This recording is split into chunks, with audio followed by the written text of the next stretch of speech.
Avançando na nossa série sobre correção de fator de potência, chegou o momento de determinar a potência dos capacitores. A grande maioria dos profissionais acaba fazendo uso de tabelas para determinar essa potência, o que por um lado é legal porque gera produtividade, principalmente na fase de orçamento, onde não se pode investir tanto tempo e também não é necessário ser tão certeiro na determinação dos materiais.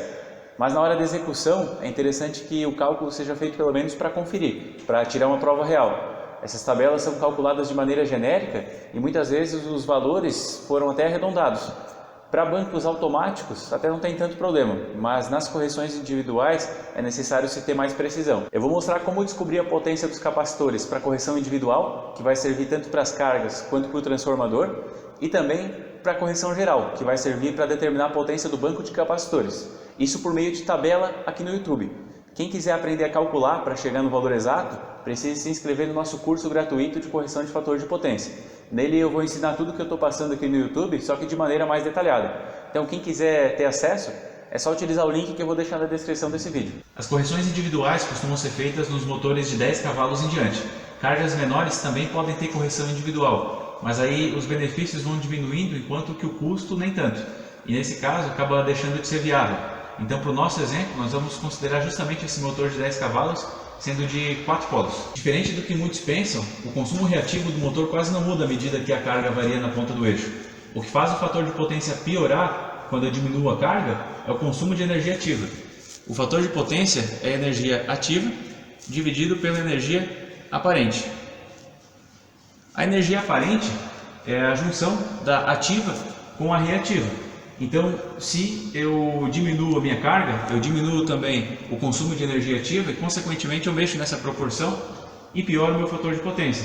E, ao contrário, se eu aumento a carga na ponta do eixo, eu vou aumentar o meu consumo de energia ativa e a parcela de energia reativa que eu tenho aqui nessa aparente, ela se torna menos significativa. E assim o fator de potência melhora. Então, sim, o meu fator de potência piora quando eu tenho pouca carga no motor, mas isso não quer dizer que o meu consumo reativo está aumentando. E sabendo disso, fica fácil de entender o porquê que a correção individual funciona tão bem, até mesmo em motores onde a carga fica oscilando bastante.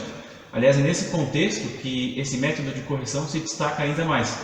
Isso porque um gerenciador automático não lidaria tão bem com essa situação como acontece na correção individual. Essa tabela aqui apresenta o capacitor que costuma ser usado para cada potência de motor. Ela pode ser acessada no blog da Brasiltec. Eu vou deixar um link na descrição para quem quiser abrir e salvar ou de repente até imprimir.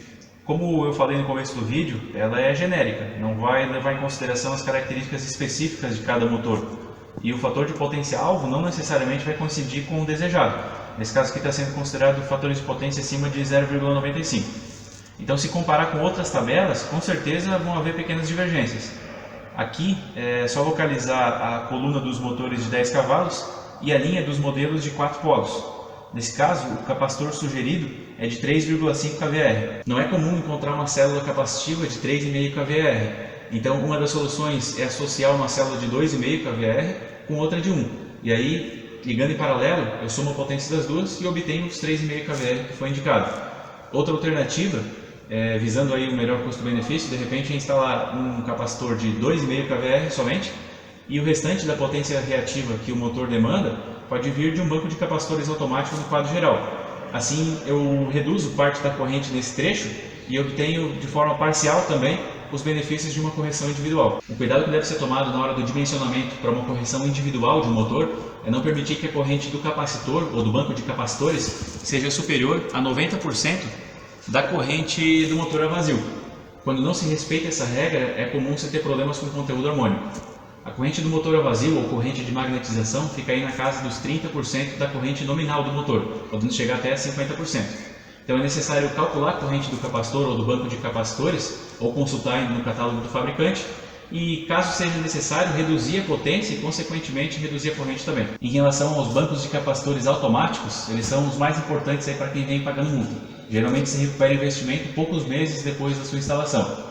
E se dimensionados levando em consideração o transformador que alimenta a empresa, ou seja lá qual for a unidade consumidora, é possível aumentar a quantidade de cargas ou a potência das cargas sem a necessidade de ficar mexendo no banco. Só vai mexer no banco mesmo para dar a manutenção necessária, é claro. Nas indústrias, a proporção típica que pode se considerar, visando um fator de potência bem próximo de 1, é de 60% da potência do transformador de capacitores. Então, se eu tenho um transformador de 1000 kVA, por exemplo, o meu banco de capacitores deve ser de 600 kVAr. Assim, mesmo que eu utilize toda a potência que o transformador pode me fornecer, eu ainda vou ter capacitores suficientes para poder atender a demanda reativa dessa carga. É lógico que, utilizando esse método, a potência total do banco de capacitores pode acabar ficando um pouco sobredimensionada, dependendo aí da característica da carga. Mas o controlador de fator de potência não vai permitir que o banco forneça mais energia reativa capacitiva do que a carga está demandando.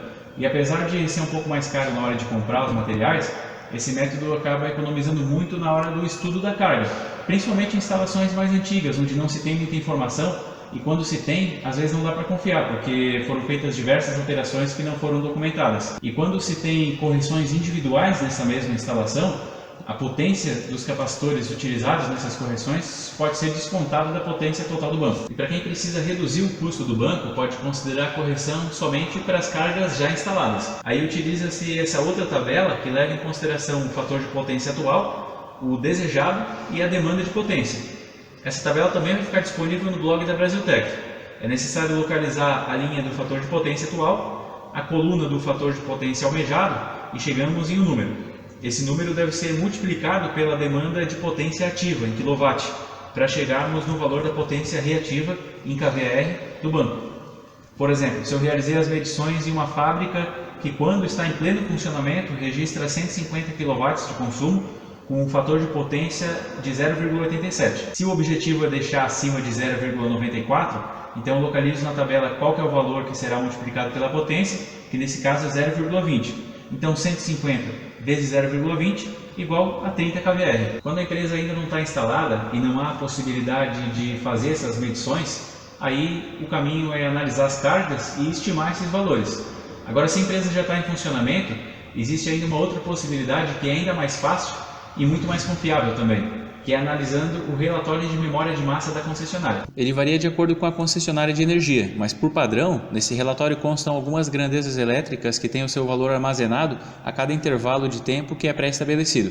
No caso da concessionária de Santa Catarina, o intervalo a cada registro é de 15 minutos, e as grandezas são a potência ativa, a potência reativa e as tensões nas três fases. Nesse caso, a alimentação é em 13,8 kV. A última coluna foi eu quem criei e trata-se do fator de potência. Como esses relatórios vêm no formato de planilha, fica fácil de manejar os valores. Tendo a potência ativa e reativa, eu consigo calcular a aparente e, consequentemente, calcular o fator de potência sem nem precisar de trigonometria. Basta dividir a potência ativa pela aparente, que é a raiz quadrada da potência ativa ao quadrado mais a potência reativa ao quadrado. E foi o que eu fiz aqui dentro da célula. Então estendi essa fórmula por toda a coluna e agora eu tenho essa informação que é muito valiosa. Aí é possível criar uma formatação condicional, onde a planilha destaca os momentos em que o fator de potência estava abaixo de 0,92. Já no início do relatório, eu tenho uma sequência de registros com fator de potência ruim. Mas reparem, todos durante o período entre meia-noite e 6 da manhã. Isso quer dizer que aqui a multa não vem pelo consumo reativo indutivo, e sim pelo reativo capacitivo. Nesse caso é necessário verificar se o relatório em questão diferencia os casos onde o fator de potência está capacitivo ou indutivo, para que se possa saber como proceder. Muitas vezes isso é feito somente com um sinal de negativo. Caso esteja capacitivo, provavelmente o capacitor responsável pela correção do transformador é de potência muito alta.